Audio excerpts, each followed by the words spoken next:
Do you have a problem? Yeah, I got a problem with you. I love you, buddy. Vincent, what are you doing here? She's my daughter, too.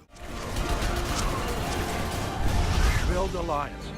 Gather everything and everybody you can. Don't interfere with my plan, Shepard. I won't warn you again. Go to hell.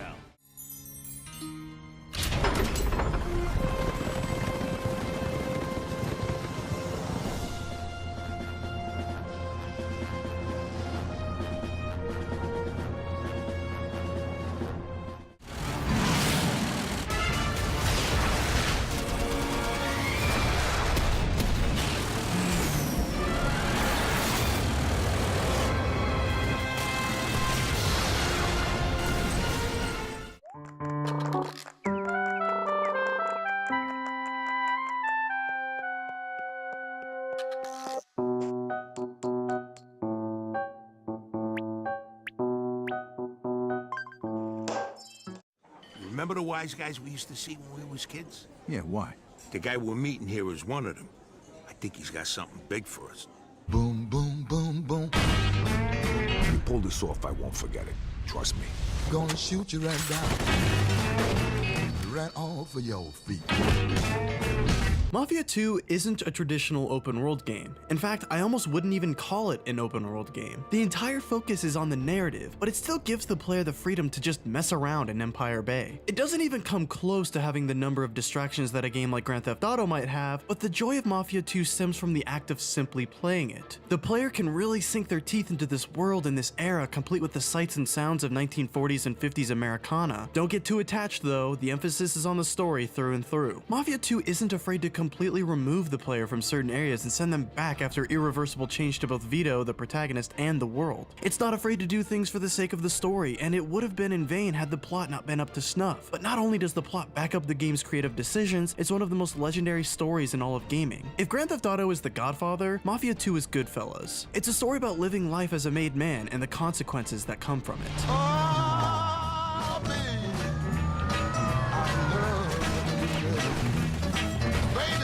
Where'd you get all this money, Vito?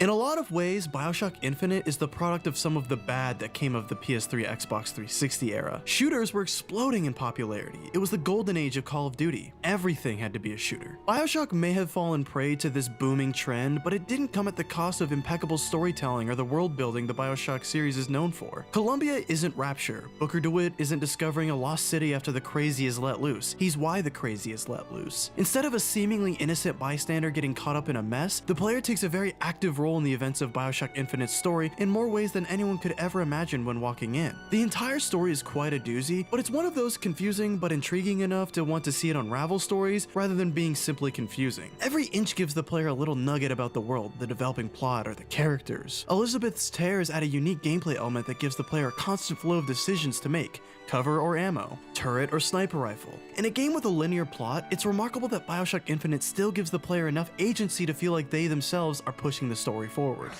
It's him! Now, where'd you get that brand, boy? Don't you know that makes you the backstabbing snake in the grass false shepherd? And we ain't letting no false shepherd into our flock. Show them what we got planned, boys!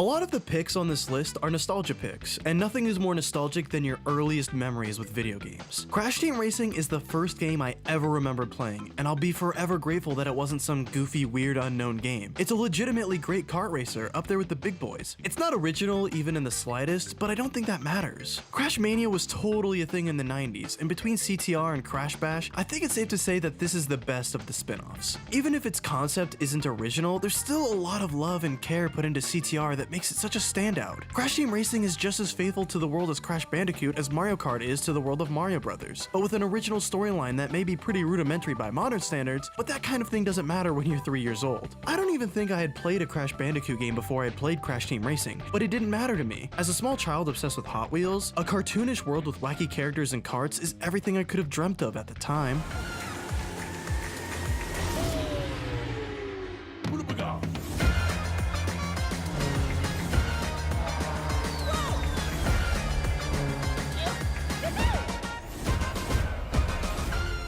Way I see it, there's basically two types of people. All stubborn guys like me. We may not like the hell that happens to us, but we deal with it. There are guys like you. For a long time, I never bothered 100%ing games. Even as a kid with all the time in the world, instead of taking my time and finding everything there was to find in games like Spyro or Crash, I'd just blast right through them over and over again. This was my mentality throughout most of my gaming career up until two games, Assassin's Creed 2 and Infamous 2, my first two platinum trophies. To be honest, Infamous 2 means more to me not only because it was a bit less tedious, but also because going from point A to point B in an Infamous game is way more satisfying. Infamous 2 added way more mobility to the character of Cole McGrath compared to the first one. Morality has a much greater importance in 2 than 1, this time featuring different powers the player can only unlock by playing a certain way, rather than a scene playing out differently. Though Infamous 2 does that as well, and with far greater effect. Second Son would go on to refine all of these even further, but where 2 beats Second Son in my eyes is the strength of its narrative. The connections to the first game are incredibly strong, leading to some extreme payoffs that could only have had the impact they did with the context of the previous game. The stakes are the highest they've ever been in Infamous 2, which adds so much more meaning behind the player's choices. Half as long. Twice as bright. We called it the Traveler, and its arrival changed us forever. Over 700 hours of anything, and it would probably be correct to assume that it's fun for someone. That it is Destiny and that someone is me. Now that might seem foolish to many considering Destiny's shaky reputation online, but like it or not, Destiny changed the way we play games and set a trend that many existing brands and new IPs would follow, from Fallout to Anthem. Destiny popularized the shared world shooter and games as a service as a concept, a fitting idea for the new age of gaming. A game that was designed to sustain itself for years, only needed to be bought once, but would consistently receive new content, keeping itself from being sold back to GameStop. It's a publisher's wet dream. I think the reason Destiny seemed so barren of content at launch is because Bungie knew that we were buying into more of an idea than a game at the time. Maybe I'm naive, but I bought into that idea and hard. Some called its design grindy, but I called it a morning routine. Wake up, grab some bounties, shoot some dregs, log off, go to class. It wasn't until the Taken King expansion that Bungie realized the game Destiny could be, full of enough obscurity to warrant investigation by the community, but enough story to give it personality and enough action to keep the people who didn't care about any of that engaged. Like he's building a dark army to hunt you down. But I've heard the legends. You're ready. Well, I reckon you didn't do it then. Why do you say that? You know, I've driven a bunch of fellas down to this prison. Usually it's about now I get the, I didn't do it. Every time? Every time. People will up and go mad when they believe their life is over. In the road! This other time... Despite games like Metal Gear Solid paving the way forward for cinematic storytelling in games, and adventure games like The Secret of Monkey Island existing since the 80s and 90s, video games with a moving story still seemed like a novelty, something no one really took seriously. But when the first season of Telltale's Walking Dead game took Game of the Year at the Spike VGAs in 2012, it sent a clear message. People like good stories in games. Not only that, but people like making their own decisions in games. I'll never forget cracking open a Game Informer magazine in class one day, and some classmates being legitimately upset that Lee Everett just just some guy from an adventure game beat Master Chief for best character that year. But if they had played The Walking Dead, they'd have known. Lee, Clementine, Lenny, and a bevy of other characters could have easily taken up that entire list. The Walking Dead was still a relatively new property for a ton of people, so part of its success may have stemmed from the surge of popularity from the TV show, but it's a relatively low-budget indie game, so what really had to shine was the writing and direction. Unfortunately, the insane success of The Walking Dead kind of led to Telltale's eventual downfall, but at least we got some truly innovative storytelling from the studio, whose methods still persist in games today. I don't know much about you folks. If y'all keep going on like this, that girl ain't gonna make it. I don't care about safety. My parents were in Savannah. I care about finding them.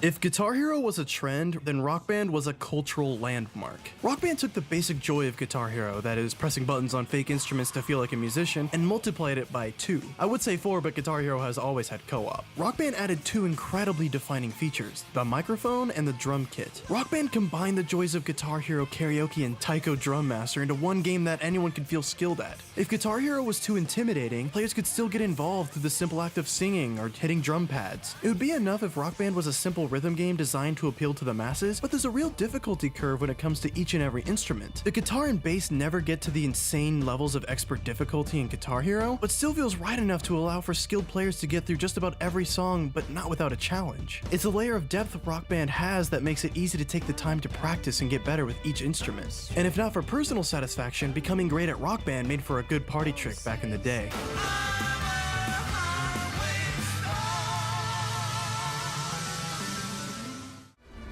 Said, where are you from? Speak cool words. Wait. Talking to you! All right. Everything is ready. Gear up, boys. A common theme on this list is identity. You might have noticed me repeating it in a few entries, but that's because that's what sticks in your brain when you finish the game, walked away, and put time in between you and it. Call of Duty has an identity problem right now, but it wasn't always this way. Everything in Black Ops is simply iconic. Every level, every story beat, every gun, every map, every perk, every little thing has this strange vibe to it that I can't pin a distinct statement to that describes how this game feels to me. The simple act of picking up an MPL off the wall in Kino der Toten gives me this strange wave of nostalgia, like 1,000 memories of the hype leading up to the game, watching gameplay commentaries, going Easter egg hunting with friends, going for montage clips, prestiging for the first time. I've had some great times with Black Ops. I would consider Black Ops to be one of the crowning achievements from the golden age of Call of Duty, a shining example of everything that makes the series great. A great campaign, addictive multiplayer, some of the best stuff in Call of Duty Zombies history. Black Ops is a triple threat the likes of which has never been replicated, even in the 8 years of Call of Duty that have followed it.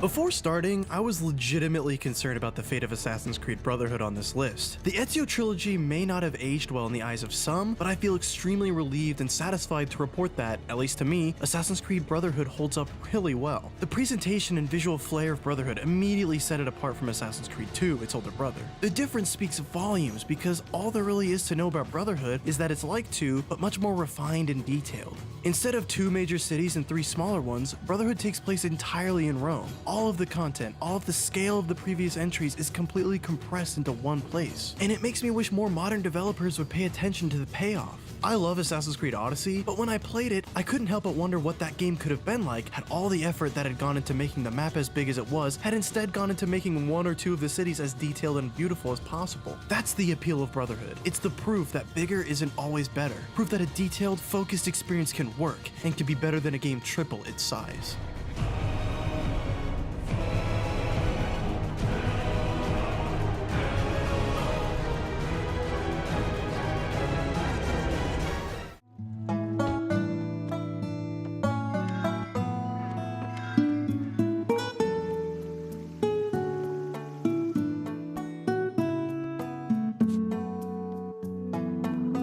The stress, the anxiety of being away from home when KK Slider was performing in the cafe is something I look back on and, well, I cringe a little bit, but I also see the genius in real-time gaming. A game that moves on without you, is inhabited by characters that walk around and chat with each other and don't rely on the player at all to move things forward. City Folk isn't this crazy, innovative, or gimmicky twist on the Animal Crossing formula, it's just Animal Crossing on Wii. It was my first foray into the series, and that's why I have bias toward it. That might sound cheap, but I think anyone talking about their favorite Animal Crossing will naturally gravitate toward the one that showed them the beauty and genius of this series. Animal Crossing is like a cup of coffee, a fresh brew. It's warm, calming, and not for everybody. It's a world of its own. I get excited for fishing competitions and KK Slider concerts, just as I'd get excited for an upcoming event in real life. There's no real reason behind playing Animal Crossing, but that's why I love it. The player just exists in a world with its own rules with zero consequences. To tie it all back to City Folk, it just has a unique aesthetic among the series, which is why I'll always fight for it when debating which one is best.